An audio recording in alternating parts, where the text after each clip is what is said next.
مبروك. ازيك يا استاذه لولا؟ اهلا مامة لولا كمان. ايه الحلاوه دي؟ منورين الدنيا كلها. المكان خلينا بقى سمعنا عنك وعن سيرتك وعن حاجاتك الحلوه. والله ده انا مبسوط قوي ان انت نورتونا. لا والله المكان منور. بص مش المكان بس، ده المحله والبلد كلها منوره. ايوه كلنا الكلمتين دول ماشي. حاجه بس لا على فكره المحلويه عروسنا فعلا. بقى جايين نلاقي حاجه بص عروستنا بقى كلها من انا ناوي، يعني انا عمال اجهز امبارح ازاي هجهزها، يعني شوفي بقى لما انا هجهزك ايه اللي هيحصل. يعني بص دي لا ما كبيره، تقلقي. دي بنتي الكبيره اخت منورة لولا. حبيبتي يعني منورة. انا جايبه لولا حاجتها، عايزه حاجه احلى. لا بص هتبقى احلى جهاز في العيله كله. طب إن شاء انسي الله. بقى. ورينا بقى هنبتدي منين؟ ايه رايك في الفوط الاول؟ ده قسم الفوط في المول. المهم ان ده الفرع الجديد بتاعنا. تمام ده الفرع الجديد بتاعنا، وان شاء الله باذن الله باذن الله الفرع ده كده بره، ده اللي جانا احنا جينا عشان كده. بالظبط كده ان شاء الله الافتتاح الجمعه الجايه. الجمعه الجايه؟ باذن الله. طب انا خلي بالك لو عجبني الحاجه، انا الفانز بتاع ماما لولا بيثق فيا. حقيقه او بيثق فيها، والله دي حقيقه. خلاص. بيثق في لولا وبيثق فيا، فنقولنا حلوه يبقى حلو لولا. انا بقول لك يا مدام لولا، بقول لكم كلكم يا استاذ ضيا كله معزوم يوم الجمعه الجايه. اللي عايز بقى يجي يا جماعه يعني انتوا هتيجوا هتفرحوني وهتيجوا ولا هنيجي؟ هيكون عندك وقت؟ هتيجي يوم الجمعه؟ بص انا قلت اخدها على طول كده. لا طب اقول لك على حاجه، لو الحاجه عجبتكم وكل حاجه عجبتكم قول لي ايه اللي هيخلينا نيجي؟ ايه اللي يخلينا صاحبين؟ اول حاجه الفانز بتوعكم كله هياخدوا هدايا. كل كل اللي هيجي هياخد هدايا. سامعين؟ ايه ده؟ كل عشان من الاول بيتكلم. كل اللي هيجي يوم الجمعه الجايه ان شاء الله باذن الله كله هياخد هدايا وهنتفرج على هدايا. عشان ماما لولا ولولا؟ لا هي الميزه بقى اليوم ده ان مش موضوع تخفيضات، البيع هيكون بسعر المصنع لاي منتج في المول. طب حلو كده تمام. وهناخد ادعوا لي يا جماعه. لا ادعوا لي. مش كده وبس كمان، يعني البيع مش هيبقى بسعر المصنع بس، وهيبقى مش تخفيض بس، ده كمان على الشغل المستورد، الشغل اللي جاي من تركيا، اللي جاي من اسبانيا، اللي جاي من انا شاهده على الكلام ده، اللي جاي من كوريا، اللي جاي من الصين، جميع المنتجات اللي احنا استوردناها للفرع الجديد هيبقى البيع بسعر تكلفه المصنع في اوروبا، يعني مش هيبقى فيه جمارك ولا هيبقى فيه اي حاجه. انت الحاجه دي مستورده من بره؟ طبعا مول رضا الكيلاني بيستورد جميع منتجات المفروشات من جميع انحاء العالم عشان يسكن بيتكم كله. تاكدي من مول من فوط المفروشات للحفا البطاطين لكوفردات كله استيراد مول رضا الكيلاني المفروشات، واحنا اللي بندي للتجار كلهم، بس قررنا نفتح مول خاص او فرع خاص للقطاعي لكل العرايس عشان نبيع لهم بسعر التاجر. يعني يا جماعه ان شاء الله هنكسر اللي الدنيا يوم اللي ما الافتتاح. معاش مع الكيلاني هتتجوز. لا وكمان بالباكيتشات هدايا جباره هنتفرج عليها، حاجات هتبقى الهدايا دي امتى للي هيجي؟ اللي هيجي الافتتاح ان شاء الله. انا اول اللي جايين. يا نهار ابيض. نختصر بقى كل الكلام ده بقى وافهمه لكم. يوم الجمعه الجايه عيد ميلاد المحل، عيد ميلاد الفرع الجديد، لان هو بسم الله ما شاء الله صلى الله عليه هنكسر الدنيا. كذا فرع. فعيد ميلاد الفرع يوم الجمعه اللي جايه هكون حاضره، الكاست اللي واقف معايا ده كله هيكون موجود باذن الله. ايه بقى المميز في الموضوع؟ فانز لولا فان ليهم هدايا، اللي هيجي يشتري حاجات جهاز جاب ب5 جاب ب10 جاب ب20 ب30 40 كل قيمه ماديه هياخد بيها سعر كويس وهياخد بيها هدايا. طب انت مطلع في رينج سعر الهدايا كده بقى اللي هو مهم فيه ال 5000 اللي هتبتدي بص اللي هتيجي عموما هتاخد هدايا، دي كده اول حاجه، اللي هتيجي هتاخد هدايا.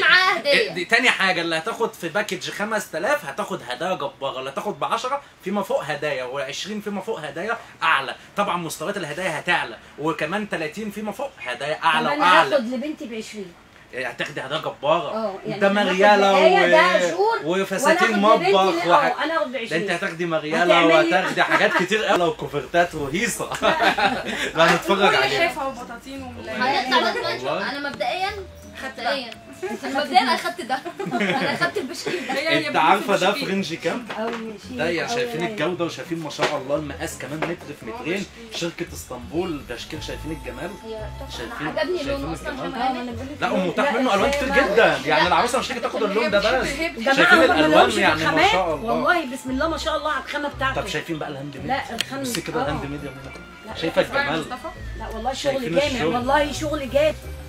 عماله بص على من شركه ديوار، يعني شايفين الجمال في الفوط. دي 9 فوط بقى فاهمها لك. دي دي اعتبريها اول حاجه في جهازك خلاص. ده 2.5 بشكير ده وكمان 3 فوط مقاس 50 في 110 وكمان 4 فوط تواليت قطيفه. وعلى فكره كله من الجاكار وخامات قطن صافي ابداع. ده هتقول لنا السعر ولا؟ نقول السعر ب 330 جنيه. دي بس كده كلها والله. 9 فوط ب والله 330 ده جنيه. السعر. طب ايه دي 380 دي ولا لا دي؟ دي ب 330 دي 330 ب 330 باكج عايزه كامل. ايه هتاخدي تاني؟ لا مش انا المهم ان ليلى عندها تاخد فوط. لا هتجوز سيليا بيها. لا عشان هو جاي النهارده عشان يجيب هديه لآية في جهازها. لا دي طلعت محل الآية. استني دي كده اول حاجه في الجهاز خلاص. دي كده لا الدود لسه بقى هيشتري بقى مالناش فيه. شايفين ده دي المحل بتاعتي مع البشكير ده ممكن يبقى في رينج 110. 110 قطن صافي وزن 3 كيلو وشويه. طب والله يا جماعه بسم الله ما شاء رينج الله 110. والله بجد يوم الافتتاح بس الكلام ده يوم الافتتاح بس يا جماعه. برضه بعد الافتتاح عشان خاطر فانزل من هنا ولا هناخد كل حاجه من هنا. من هنا صح؟ من الفرع الجديد. يعني انت كده الميزه بتاعتك بقى ان انت اول عروسه هتاخد جهازها من الفرع الجديد. انت اللي هتاخدي قبل العرايس كلها يوم. عروسه انا اللي فتحت الفرع ان شاء الله وشي يبقى حلو عليكم باذن الله. بس بجد هتلاقي البيت جميل. انت اظن احنا عرفنا الفرع ده ازاي اساسا؟ هو لسه ما عملش الافتتاح ولسه ما افتتحش. احنا كنا في الفرع الثاني كانوا في الفرع القديم. هم قالوا لنا ان في فرع جديد بيتفتح أقسم ولما بالله عرفوا لسه ان هقول لك فاضي هاتي ده. لازم نميزها طبعا. يعني هي هتيجي كده وخلاص لازم تتميز. اتكلم شايفه بقى القلوب والجمال ده. لا لسه بقول لها هاتي ده لا استنى عشان يبان للناس كده يبان للناس يا ماما. شايفه انا مش القلب عايزه افتح لك بس ب 110. يا اجيب لك واحد. بص ب 110 والله العظيم. بس خامات قطن. على فكره احنا عندنا هنا في المول الحاجات يا ندى القطن بقى العاليه يا عشان الموضوع جماعه. كبر. بصي وانا انا اصلا عايزه اجيب شايفه تاني. ده؟ انا اللي هاخد ده. افتحي كده الفاكهه. والله افتحي الفاكهه. محمد لا بس ده شايفين الشغل. ده في كتير في الجراف والله. لا بص. انت قلت لي اسمك ايه؟ استاذ محمود يا الكلام. ماما والله قاعد يقول لي محمود وانا عندي الزهايمر. بص المقاس بصوا يا جماعه كتير. الخامه. بص يا ليلى شايفه الجمال. بصي الجمال اللي فيها. بص يا ملعب.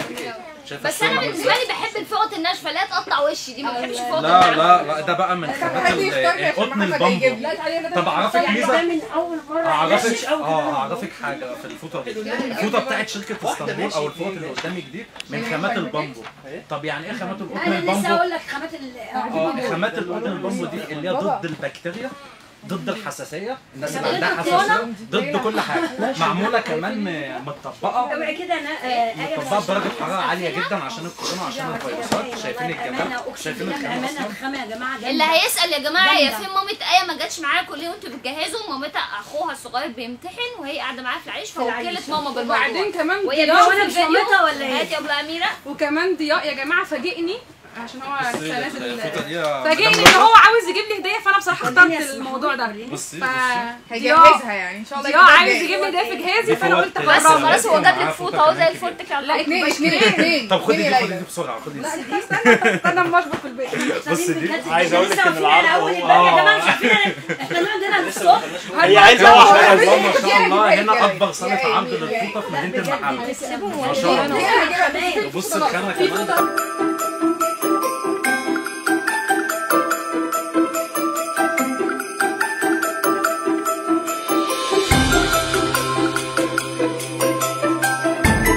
انا بقى عاوز اقول لكم سعر البرنس ده كام؟ لا ما تفاجئنيش. الافاجئ. لا البرنس بص ده واحده واحده. كام سعر؟ طب انت تدي له كام؟ لو انت بتشتريه كده من اي مكان من عندكم من القاهره من اسكندريه. عندي 2300. جايبه لا انتوا ما تقولوش اسعار. هو بيقول تدينا انا بقول انا بقول لها دي انت تدي لا جايبه انا كام؟ بتاعي جايبه ب 850 صح؟ 850 لا ده ب 650 جنيه. ايه يا بلاش. لا حلو والله. وش كمان قطيفه والظهر قاطم يعني عشان يبقى شياكه لو انت معلقاه على من جوه يا جماعه من جوه حافظ من جوه كمان. حافظ. البرنس ده خامه قطن 100% معمول من خامات القطن البامبو. جاي احلى من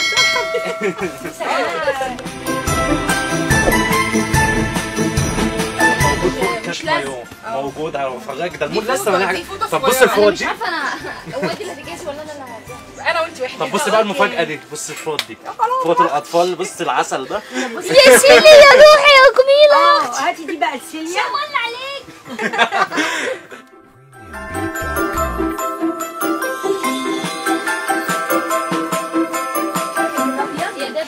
اللي انت كنت الفوط اللي كنت ماسكها دي الفوط دي فرنش 220 جنيه.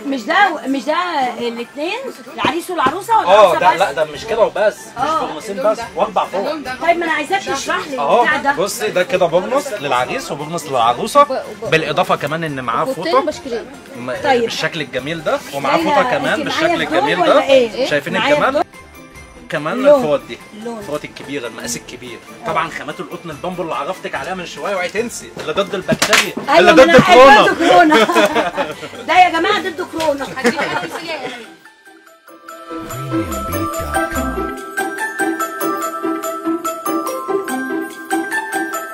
دي تدي لها سعر كام؟ يعني انت هتشتريها مني قولي لي انا هشتريها منك بكام؟ هاتي بصي هاتي اقل سعر عندك، اقل سعر عندك 250 600 مثلا. اقل سعر 250 وانت اقل سعر يا ماما. لا هي حلوه فتستاهل 600 والله 250 300 مش اكتر من كده. على فكره ده دبدوب بارز، مش عارفه ليه دبدوب بارز. ايوه طب هاتي كمان علبه من اللي وراكي دي يعني 180 مثلا هنشوف دلوقتي. لسه ما وصلتيش. بصي يعني دباديب بقى كتير بقى اشكال كتير وموجود منها الوان كتير. طب شوف الدبدوب اللي بيضحك ده ده يا جماعه بسعر 125 جنيه. هاخد واحد بصي ب 125 الاربع قطع. يا ربنا 125 والله اول مره اعرف. انا كبيره يقول 150 مش هقربك كتير 120 هم 6 125 4 4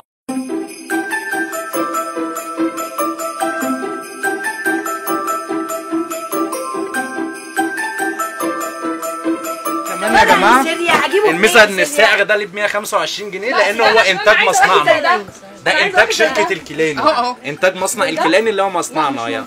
ما شاء الله ده انتاج مصنعنا ب 125 جنيه. بجد ده انا بسلمه للتجار ب 125 جنيه. يعني العروسه هتاخد اكنها زي التاجر بالظبط.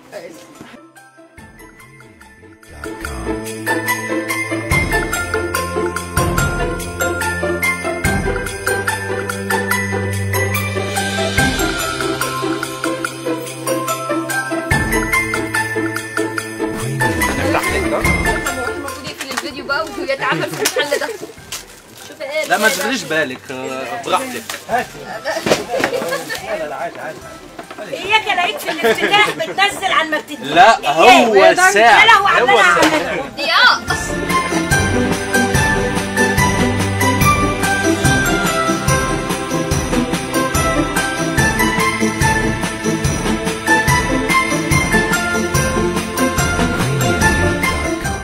الشحن الجميع عن حق الجمهوريه لحد كل البيت. ما تقلقيش مش عشان احنا اخترنا دي اللي عايز يجيب لي زي سيليا. طب ده الوانه ايه؟ ده ب 125 زي ما اتفقنا خلاص. ده اللي انا لابساه ده الوانه ايه؟ ايه ده كتير في الوان منه انا كتير. على فكره بكره اللون ده قوي. وانا بكره عشان بقول الوان لا بحس انه ابيض ولا بحس ان هو بص حلو اللون ده قوي، حلو اللون ده قوي. كشمير بقى ما بتعشق البرانس اصلا. ايه؟ كشمير. يعني على فكره انا ما قلتلكيش سعر البرنس الفرداني ده. كام؟ اديله سعر برضه 500 300. اذا كنت قلت لك الكبير ال 10 قطع اللي مع 4 فوط 650. 300 لا 200 انا اقول 150. مظبوط 150 150 وموجود منه اشكال كتير وموجود منه رسومات. بيقول لك 150 150 جنيه انا مش فاكر. صلي على النبي جايب واحد ب 1300 ضربنا جنيه على قفاك. ذمتك ودينك لبستيه ما جاش مقاسي. كنت جايبه ب 1300 والله حرام عليك تدفع 1300 طب اقول لك اعلى خامه اعلى جوده اعلى ماتيريال مش هيزيد عن 750 850 والله يا استاذ أعلى محمود جودة، الحمد احنا لله. خدنا على قفانا فيها. اقسم بالله حياة يا ربنا في ليلى. انا لسه ما خدتش على قفايا والحمد لله ماشيه انت اول واحده هتختاري من الموت خلاص. بس جت كده بس لا والله طيبه. احنا برضك مش بنقول سعر وخلاص يا جماعه. الموضوع مش موضوع سعر ولا موضوع جوده ولا كده. ده خامه وجوده وسعر وماتيريال وكل حاجه. يعني ما شاء الله شايفين الجوده بتاعت الفوطه، شايفين الوبره من خامات البامبو. على فكره ده يا جماعه احدى انتاج شركه السروجي. يعني السروجي ده من افضل انواع الفوط اللي موجوده في السوق المصري. فوط السروجي هي داخل المول ووكيل لمول رضا الكيلاني في المحله. والحمد لله بنوزع شغل السروجي على مستوى الجمهوريه كلها. انتوا سبتوا الجنب ده؟ بجد يا استاذ محمود وحياة ربنا. نعم. اقسم بالله كلمه حق ويمكن الفانز بتاعي عارف ان انا بقول كلمه حق. اقسم بالله انت ضرب لك تعظيم سليم. الحمد لله. على الخامات وعامله شايفه البرنس ضمير. ده عامل ازاي؟ يا جماعه والله ده العظيم مستورد يا جماعه من تركيا. البرنس ده تركي صنع في تركيا. اقسم بالله على ضمانه ماما لولا يا جماعه. ده استيراد مول رضا الكيلاني. ولو انا بخمكم ادعوا عليا. البرنس ده فرداني يا ناس. الفوط فرداني. فرداني؟ دي فرداني براندات. استنى بكامل واحده وفاجئني ب 50 جنيه. الواحد ده مستورد، في بولو بقى وفي اديداس وفي حاجات كتير جدا. ده سعره 140 بشكير. بشكير ده مش ده بشكير.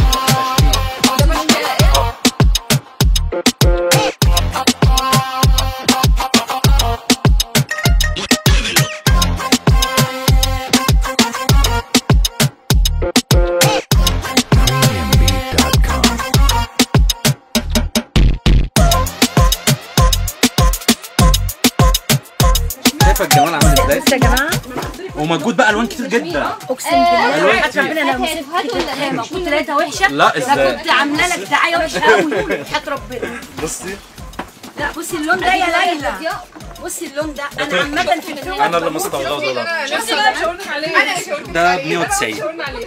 ده ايه ده بقى؟ ده تركي بشكير بشكير وخضر. 190. انا مبدئيا هاخد طب نشوف بقى. ده شغل قطيفه. ده مش صور؟ بص لا الأذواق مش صورة. مش صورة ده بلاستيك؟ قطيفة. أنا عشان كده ما رضيتش أبص عليها. ممكن افتحها فكرت تشوفيها انا فكرتها صورة بلاستيك عشان كده ما رضيتش افتحها بصراحة. من خامات البامبو برضه.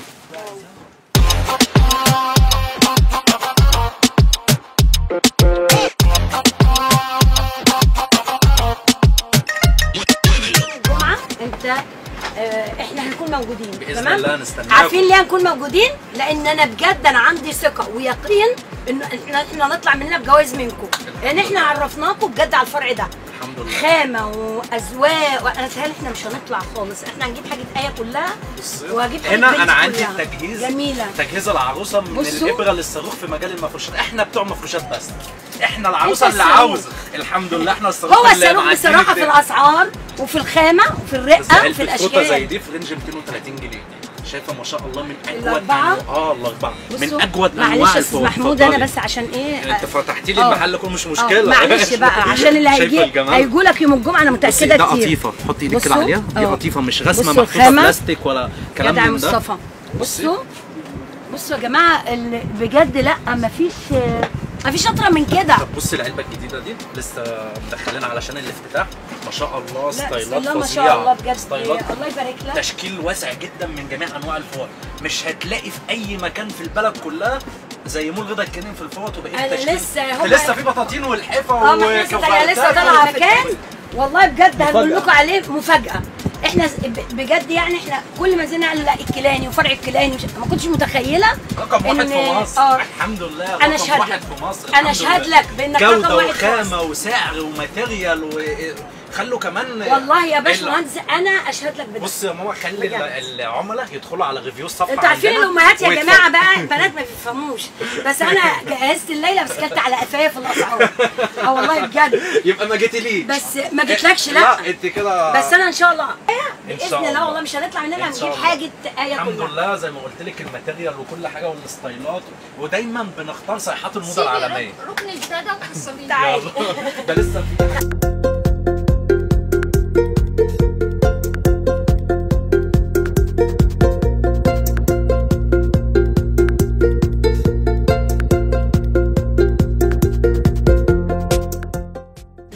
انا عماله اقول ايه ده من الصبح بس مش فاهماه يعني. دي دفايه. طب ما تفرقها بلابل. نشوفها. حاضر نفرق. عشان الناس تشوف. شايفه؟ شايفه كمان؟ بس طبعا البلابل لازم تتفك كده كده. بس طب بقى دي وضعها ايه في الغساله؟ دي طبعا غسيل وفرش ما تشغليش بالك. وكمان عندي شهاده ضمان 10 سنين. يعني بصي ما فيش احلى من كده. 9 سنين ولا 9 سنين شغلوا لنا التكييف هنا يا جماعه. 10 سنين الا يوم دي هجيله اقول له دفاية غيرهم. معموله من خامات الاكليريك اللي بتساعد في على بقى اكتر من الاشفاق كتير. الكهربائيه. متخيله الوزن ده؟ هي وزنها يعني لا يتخطى ال 3 كيلو ونص، بس بتدفي اكتر من البطانيه ال 9 كيلو. انا عايزه اقول لك انا عامله متخيله؟ جريمه. وحافر ليزر كمان. بص انا عايزه اقول لك شايفة البلابل؟ ان انا عامله جريمه في جهازي ماما عملتها. جابت لي بطانيه 10 كيلو. يا نهار ابيض. فكرتها عن إزاي؟ الدفا يعني. ازاي أو 9 كيلو. لا لا لا. بعمل بروفا بعمل كده هاتوا 2 يشيلوها من عليا بقى. بصي يا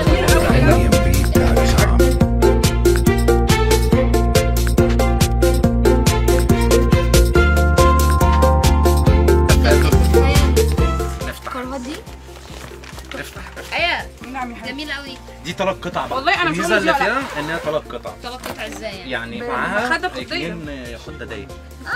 والله بصي اول مره اشوف تفاهات معاها خداديات اصلا. تفاهات معاها خداديات. بصي مالكش حجه يا ضياء، معاها خداديات.